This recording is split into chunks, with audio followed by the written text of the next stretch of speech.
Muzyka krakowiaka! Hej!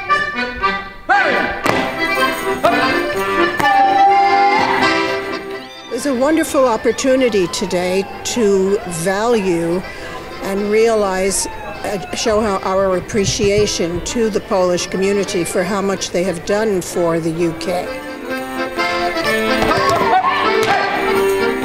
This is a relationship which is born out of history, a shared view on strategy, a shared view on values, but also it's a very emotional relationship. I mean, this what our two societies have been through in the 20th century and our shared heritage, particularly in the Second World War, means that at the heart of all of this is emotion and shared emotions, shared sacrifice, shared service, and shared commitment to freedom.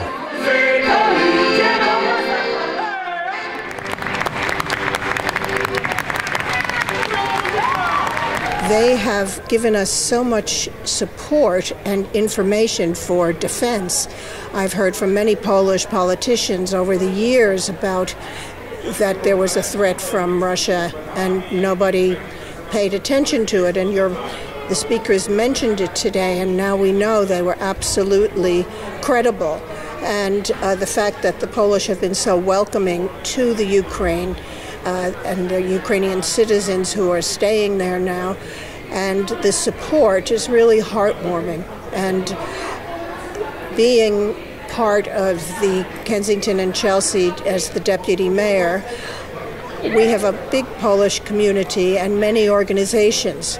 We have the Polish Club, Organised, we have Polish restaurants, and we have a very devoted Polish community who support our work. Well, as the son of a Polish soldier from the Second World War who was born and grew up in this country, I think today's discussion was really important. I enjoyed this event very much. I'm so delighted that it happened in the National Army Museum. This museum is very important for us also because during the Second World War, Polish soldiers, Polish regiments were part of the British Army, including General Anders, and we can celebrate him here with this great sculpture in the National Army Museum. We will be speaking about Poland and Britain and about our partnership in culture and combat. It is a great pleasure to welcome you all today at this conference devoted to the partnership between Poland and Britain in the spheres of culture and combat, both in the days gone by and today. It is no secret that our two countries share much military history and cultural heritage, but just how much is something which is still not that widely known. From Frédéric Chopin's Last Hurrah in London, through Joseph Conrad's outstanding literary work, to Prince Philip-backed art of Felix Topolski, Polish-British cultural links reach far and wide.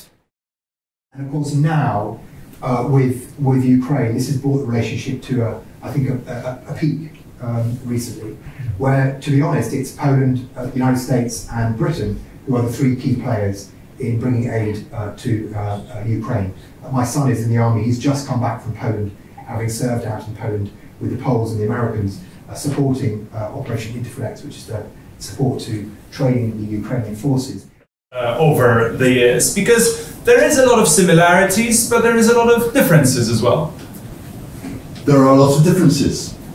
Differences cause friction, but I think in the long run, in the short run really, that friction is very quickly transformed into traction. It's a question of learning each other's cultures. So the Poles have actually been very prescient. They've understood and foreseen the malign nature of President Putin, and I think that they have been absolutely extraordinary today in being the first European country hurtling towards spending 3% of GDP on defence. So our partnership with the Poles is extremely important, and we will continue to demonstrate to Warsaw that although we may not be in the European Union, that does not mean to say that we cannot build the strongest possible bilateral economic and military partnership with Warsaw. Thank you.